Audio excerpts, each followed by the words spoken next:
Hi friends, இந்த வீடியோவில் நம்ம என்ன பார்க்க போகிறோம்னு சொல்லிட்டு பார்த்தீங்கன்னா, கந்த சஷ்டி ஸ்பெஷல் திருப்பாகம் தான் எப்படி பண்ணுறதுன்றதை பார்க்க போகிறோம். இது வந்து திருச்செந்தூரில் ரொம்ப ரொம்ப ஃபேமஸான பிரசாதம். இப்போ அளவுகள் பார்த்துடலாம். எல்லா பொருட்களும் ஒரே கப்பில் வந்து அளந்துக்கோங்க. கடலை மாவு 1 கப், முந்திரி பருப்பு வந்து பொடிச்சு 1 கப்பு, சர்க்கரை 2 கப்பு. உங்களுக்கு சர்க்கரை கம்மியாக வேணும் அப்படின்ற மாதிரி இருந்தால் 1.5 கப் கூட சேர்த்துக்கலாம். நெய் 1 கப், பால் 1 கப், காய்ச்சி ஆற வச்ச பால், ஏலக்காய் பொடி சிறிது, தேவைன்னா குங்குமப்பூ கூட சேர்த்துக்கலாம். இப்போது எடுத்து வச்சுருக்கிற கடலை மாவை நீங்கள் நல்லா வாசனை வர மாதிரி வந்து வறுத்துக்கோங்க. இப்போ நான் காட்டின கப்பில் தான் நான் எல்லாமே வந்து அளந்திருக்கேன். இப்போது முந்திரியும் அதே மாதிரி பொடிச்சு 1 கப் அளவு வர மாதிரி எடுத்து வச்சுக்கோங்க. இந்த மாதிரி நீங்கள் பல்ஸில் அரைச்சிங்கன்னா இந்த மாதிரி நொர நொரன்னு வரும்.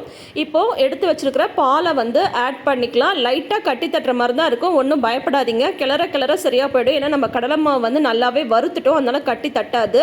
எடுத்து வச்சுருக்கிற நெய்யில் 3/4 கப் இப்போ ஆட் பண்ணிக்கோங்க. 1/4 கப் கடைசியாக ஆட் பண்ணிக்கலாம்.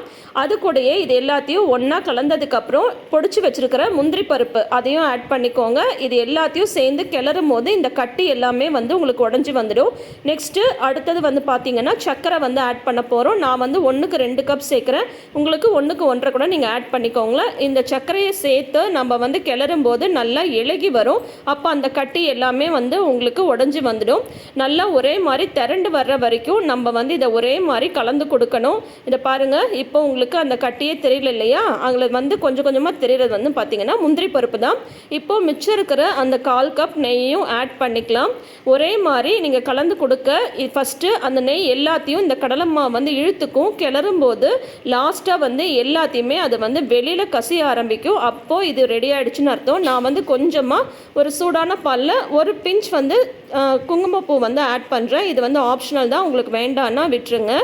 இப்போ பார்த்தீங்கன்னா லாஸ்ட்டாக கொஞ்சமாக ஏலக்காய் தூள் ஒரே மாதிரி பாருங்கள், இந்த மாதிரி கலக்கும்போது சுருண்டு வரும் பார்த்தீங்களா? இதுதான் சரியான பக்குவம். இப்போது முருகருக்கு ரொம்பவே பிரசித்தி பெற்ற திருப்பாகம் வந்து ரெடி ஆகிடுச்சு. கந்தர் சஷ்டி விரதம் இருக்கிறவங்க ஒரு நாளாவது திருப்பாகம் பிரசாதம் பண்ணி கண்டிப்பாக நீங்கள் வந்து படைச்சிங்கன்னா உங்களுடைய வேண்டுதல் எல்லாமே நிறைவேறும்.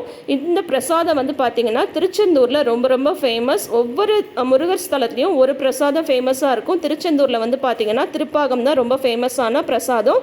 அதனால் நாளைக்கு கந்தர் சஷ்டிக்கு மறக்காமல் நீங்களும் செஞ்சு முருகனுக்கு வந்து படைச்சு முருகனோட அருளை பரிபூர்ணமாக பெற்றுக்கோங்க.